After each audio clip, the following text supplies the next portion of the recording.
हिंदू संगठनों का हल्ला बोल। पहाड़ की आज की सबसे बड़ी खबर है। नैनीताल में आज हिंदू संगठनों ने प्रदर्शन के ऐलान के बाद शहर को छावनी में तब्दील कर दिया है। मस्जिद के आसपास सुरक्षा के इंतजाम बढ़ा दिए गए हैं। शहर के चाक चौबंद जो सुरक्षा की व्यवस्थाएं बढ़ी हैं, वो यहाँ के सभी धार्मिक स्थलों की बढ़ गई है। चौक चौराहों पर सुरक्षा व्यवस्था बढ़ा दी गई है। जिले में आज पुलिस को हिंसा रोकने के लिए लगाया गया है। अन्य जिलों में भी फोर्स की तैनाती की गई है। वहीं आपको बताएं कि एसएसबी को नैनीताल की सड़कों पर तैनात किया गया है। पहली बार ऐसा हो रहा है कि नैनीताल में इतनी भारी सुरक्षा तैनाती देखी जा रही है।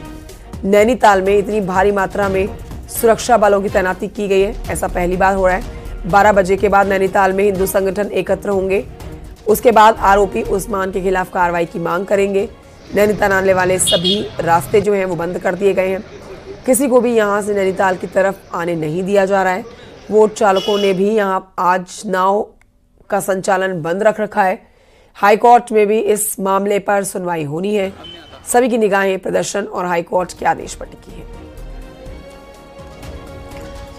वीरेंद्र बिष्ट हमारे सहयोगी और जानकारी के साथ इस खबर पर ग्राउंड जीरो से मौजूद हैं। नैनीताल चलते हैं सीधा। वीरेंद्र, आज न सिर्फ नैनीताल वासी बल्कि पूरे उत्तराखंड की निगाहें एक तो हाईकोर्ट पर रहेगी जो सुनवाई होने जा रही है, दूसरी तरफ जो पहली बार देखा जा रहा है, इतिहास के पन्नों में अगर आप जाके देखेंगे 2000 के बाद उत्तराखंड में कभी भी ऐसा नैनीताल में जो कि सबसे ज्यादा व्यस्ततम और पसंदीदा टूरिस्ट स्पॉट है नैनीताल, वहां पर ऐसी फोर्स कभी सड़कों पर नहीं देखी गई है। तो इस समय आप अपने आसपास कैसी सुरक्षा बलों की तैनाती देख रहे हैं? कोर्ट में आज क्या कुछ होने वाला है? नैनीताल पहुंचे पर्यटक कुछ कह रहे हैं? इससे वहां पर व्यवसाय पर क्या असर पड़ रहा है? विस्तृत जानकारी आप हमारे दर्शकों को दें।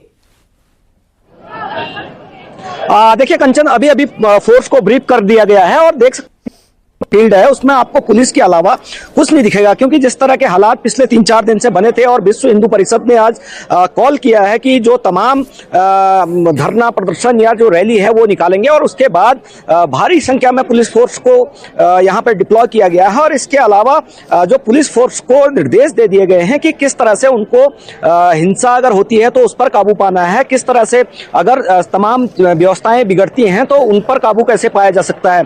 रैली का रूट बताया गया है कि अगर हिंदूवादी संगठन जो मैं आपको दिखाना चाहूंगा कि उस तरफ जो झंडा दिख रहा होगा आपको सामने की तरफ, वहां से वो हिंदूवादी संगठन इधर पंथ पार्क की तरफ आएंगे।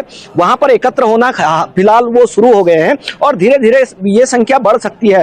हालांकि जो बाहर से जो लोग आ रहे हैं उनको जो पुलिस है उन्होंने रोका है कि जो काला ढूंगी है वहां से एंटर नहीं करने दिया जाएगा और इसके अलावा जो हल्द्वानी वाला रूट है वहां से उनको यहां नहीं पहुंचने दिया जाएगा, क्योंकि जिस तरह के हालात बन रहे हैं पुलिस वालों को तमाम व्यवस्थाएं बता दी गई हैं कि कहां से उन्होंने रूट पर कैसे जाना है। कुछ अधिकारी पुलिस के हैं, हम उनसे बातचीत भी करना चाहेंगे कि किस तरह से जो अगर मूवमेंट बढ़ता है तो किस तरह से उनका मूवमेंट रहेगा। एसपी साहब, अगर मूवमेंट बढ़ता है, पुलिस फोर्स को भी आपने बताया है कि किस तरह से उनको काम करना है, अगर इस तरह से भीड़ बढ़ती है तो उसको लेके क्या प्लान किया गया है?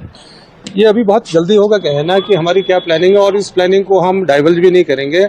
हमें जो संगठन जिन्होंने अप्रोच किया, आज कॉल की है, उनके द्वारा कहा गया कि हम अपना शांतिपूर्व अपना जो जुलूस है, जो अपना प्रदर्शन है वो शांतिपूर्वक ढंग से करेंगे। और ये भी कहा गया है कि वो पंथ पार्क में इकट्ठा होने के बाद नैनादेव मंदिर में अपना हनुमान चालीसा का पाठ करेंगे।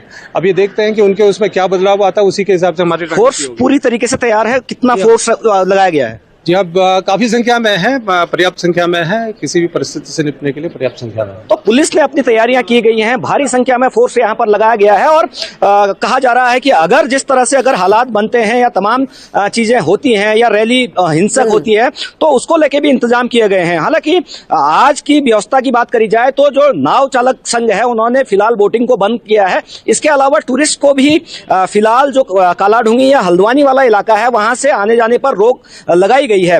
हालांकि प्रशासन शुरू से ही सुरक्षित टूरिज्म का दावे कर रहा था, लेकिन जिस तरह से विश्व हिंदू परिषद, बजरंग दल या तमाम जो हिंदूवादी संगठन हैं उन्होंने कॉल किया है कि आज जो नैनीताल है वहां पर एक बड़ा प्रदर्शन करेंगे और उसके बाद रैली निकालेंगे और मांग करेंगे कि जो आरोपी उस्मान है उसके खिलाफ सख्त से सख्त सजा हो, फास्ट ट्रैक कोर्ट में मुकदमा चले, उसका जो अवैध घर है उसको ध्वस्त किया जाए, या उसके जो परिवार के लोग हैं उन सारे लोगों की भी जांच हो। तो इन सारी चीजों को लेके भी जो विश्व हिंदू परिषद है वो मांग कर रहा है। और इसके अलावा जो डेमोग्राफी चेंज हुआ है, हालांकि आंदोलन शुरू तो जो नाबालिग से रेप की घटना है वहां से शुरू हुआ था, लेकिन डेमोग्राफी चेंज की तरफ बढ़ा है, तो कहीं ना कहीं आने वाले दिन भी भारी पड़ सकते हैं।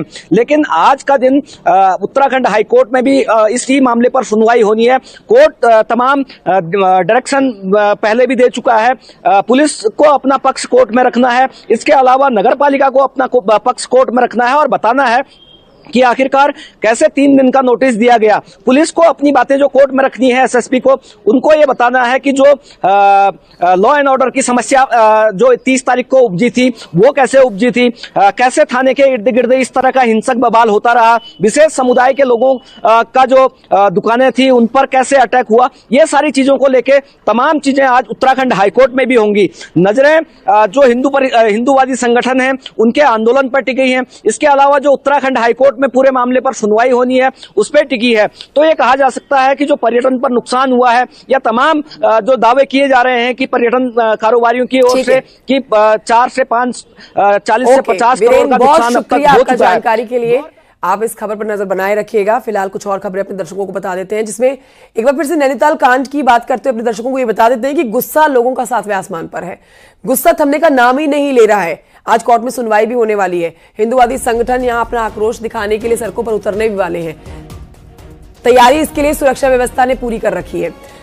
आज यानी कि मंगलवार के दिन हिंदू संगठन जो है वो नैनीताल में सार्वजनिक रूप से मिलकर हनुमान चालीसा का पाठ करेंगे, जिस पर आप एसएसपी को भी सुन रहे थे हमारे सहयोगी से बातचीत के दौरान। नैनीताल में जो सुरक्षा बढ़ाई गई है, ऐसा पहली बार यहां हो रहा है जहां इतनी ज्यादा सुरक्षा बल तैनाती उनकी देखी जा रही है। कुमाऊं के सबसे बड़े शहर हल्द्वानी में भी चौकसी बरती जा रही है। यहां आपको बताएंगे प्रमुख मंदिरों के साथ ही मुस्लिम बहुल इलाके और शहर के प्रमुख चौराहों पर पुलिस और अर्धसैनिक बलों को तैनात किया गया है। हल्द्वानी शहर में भी आज कई जगहों पर सार्वजनिक तौर पर हनुमान चालीसा का पाठ पढ़ा जाएगा।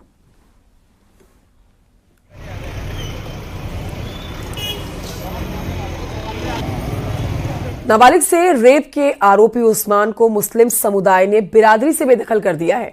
आपको बता देते हैं कि ऐलान किया गया है मुस्लिम समुदाय की तरफ से कि कोई भी दुख सुख के समय में उस्मान के साथ नहीं खड़ा होगा। कल यानी कि सोमवार को शहर के मुस्लिम लोग जो हैं वो एकत्र होते हैं और एक स्वर में कहते हैं कि उस्मान को फांसी की सजा दी जानी चाहिए, उस पर मुकदमा चलना चाहिए और फास्ट ट्रैक कोर्ट में इसकी सुनवाई होनी चाहिए, ताकि उस्मान को उसके गुनाहों की सजा जल्द से जल्द मिल सके। जो ऐलान है बेदखली, एक आदमी के अंदर एहसास पैदा हो कि मुझसे गलती हुई है और गुनाह हुआ है, गुनाह है, ये बहुत बड़ा गुनाह, और उसको एहसास दिलाने के लिए जब हमारी कम्युनिटी उन्हें बॉयकॉट करेगी, यानी हमारे फंक्शंस में, हमारे शादी ब्याह में हम किसी चीज़ में इनवाइट नहीं करेंगे उन्हें।